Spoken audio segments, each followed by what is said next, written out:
Shalom, selamat pagi Bapak Ibu Saudara yang dikasihi Tuhan. Kita bertemu kembali dalam acara Renungan Pagi Spiritual Life.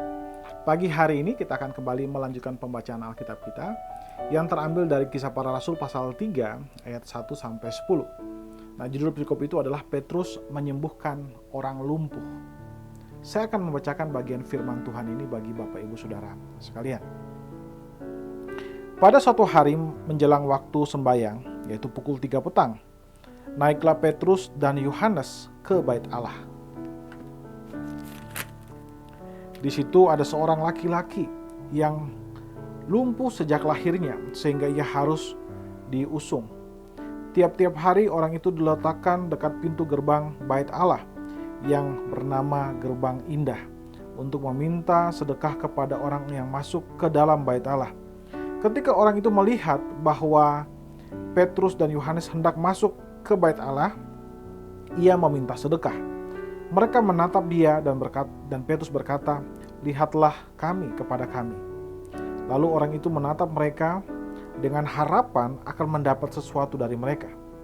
Tetapi Petrus berkata, "Emas dan perak tidak ada padaku, tetapi apa yang kupunyai kuberikan kepadamu. Demi nama Yesus Kristus orang Nazaret itu, berjalanlah." Lalu ia memegang tangan kanan orang itu dan membantu dia berdiri. Seketika itu juga kuatlah kaki dan mata kaki orang itu. Ia melonjak berdiri lalu berjalan kian kemari dan mengikut mereka ke dalam bait Allah. Berjalan dan melompat serta memuji-muji Allah. Seluruh rakyat itu melihat dia berjalan sambil memuji Allah. Lalu mereka mengenal dia sebagai orang yang biasanya duduk meminta sedekah di gerbang indah bait Allah, sehingga mereka takjub dan tercengang tentang apa yang telah terjadi padanya.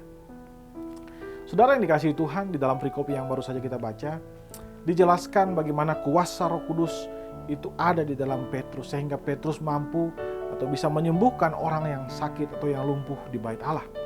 Saudara, Alkitab mengatakan bahwa orang lumpuh ini dikenal sebagai orang yang lumpuh sejak lahir. Dan tiap-tiap hari dia diletakkan dekat bait Allah untuk meminta belas kasihan dari setiap orang yang hendak masuk ke bait Allah. Hal ini berarti bahwa banyak orang yang masuk bait Allah pernah melihat dia, dan mereka mengenal dia sebagai orang yang lumpuh sejak lahirnya. Sehingga saudara, ketika Rasul Petrus menyembuhkan dia, hal itu menjadikan suatu kehebohan yang luar biasa. Karena banyak orang mengenal dia sebagai orang yang lumpuh sejak lahirnya. Mungkin juga ada orang bertahun-tahun kenal dia, sudah mengenal, dikenali sebagai orang yang suka duduk di bait Allah. Dan ketika dia sembuh, semua orang kemudian kaget dan kagum dengan kuasa Allah yang bekerja melalui Petrus yang menyembuhkan dia pada saat itu.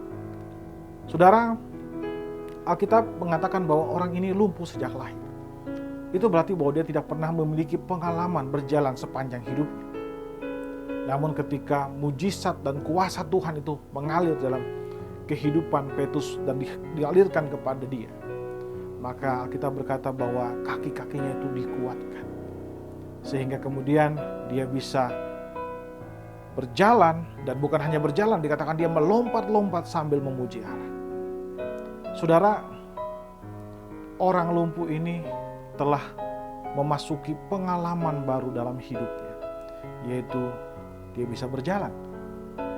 Saudara, perikop ini mengajarkan apa yang dilakukan Allah dan apa yang menjadi respon dari orang lumpuh itu.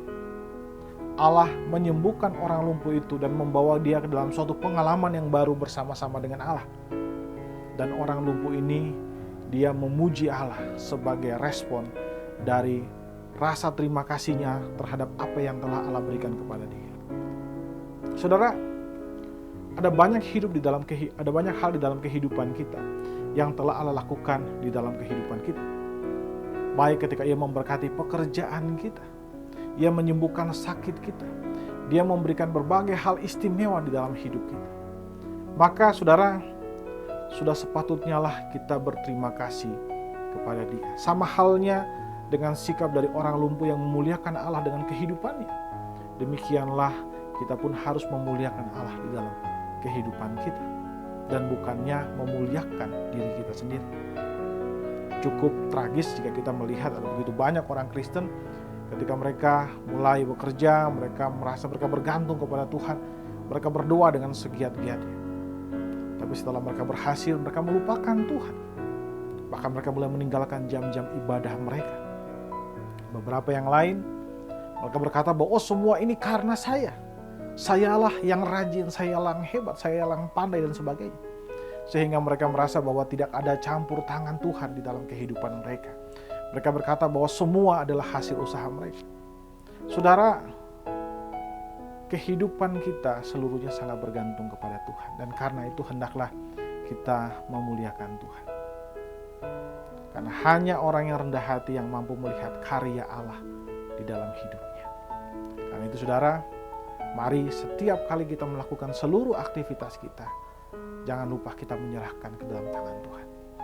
Setelah kita menyelesaikan semua aktivitas kita, jangan lupa kita bersyukur buat anugerah Tuhan yang sudah diberikan kepada kita untuk bisa menyelesaikan pekerjaan kita.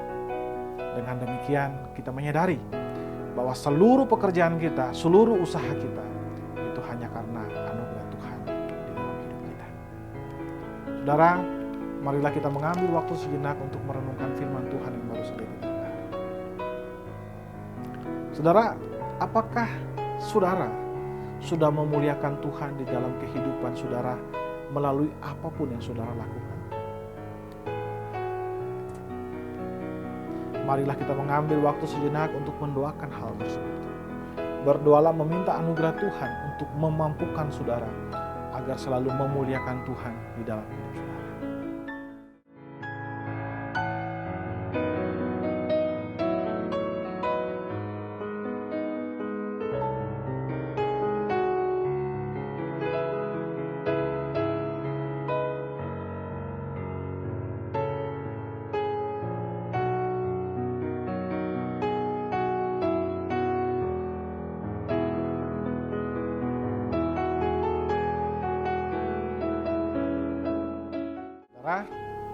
Marilah kita selalu percaya kepada rencana Allah dan memuliakan Dia di dalam kehidupan kita. Mari kita tundukkan kepala, kita berdoa. Ya Tuhan Allah Bapa kami bersyukur buat kasih dan setia-Mu kepada kami. Terima kasih jika Engkau telah membimbing, menjaga, melindungi kami dari hari ke hari Tuhan Yesus. Dan pagi hari ini bersyukur kami telah mendengar firman-Mu yang mengajarkan kami untuk dapat hidup bersyukur kepada Engkau, melihat kemurahan kebaikan-Mu dalam sepanjang kehidupan kami. Dan Bapa, kami juga akan memulai aktivitas kami berdoa supaya semua yang kami kerjakan hari ini biar itu mempermuliakan nama-Mu saja Tuhan. Terima kasih Bapa, di dalam nama Tuhan Yesus Kristus kami berdoa kepada Bapa Surgawi. Haleluya. Amin. Amin. Bapak Ibu Saudara yang dikasihi Tuhan, selamat pagi, selamat beraktivitas, dan Tuhan Yesus memberkati Bapak Ibu Saudara